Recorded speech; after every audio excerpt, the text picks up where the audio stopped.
In this video we see how to import codes on R20 via a USB stick. Copy the text file on a USB dongle, inside a folder called Codes. On R20 press 7 key to enter the main menu. Press 1 key to enter the file manager. Press 5 key to select the data transfer item. Press 3 key to select the code import. Insert the dongle key on the USB port of the total station. Press F4 to confirm.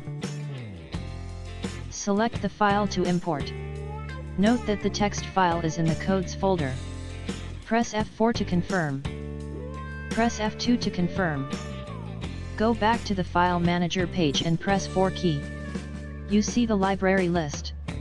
Press F2 to create a new library from the instrument.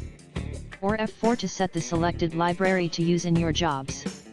Or F1 to have a look to codes inside each library. From the code list you can also add new codes, pressing F4.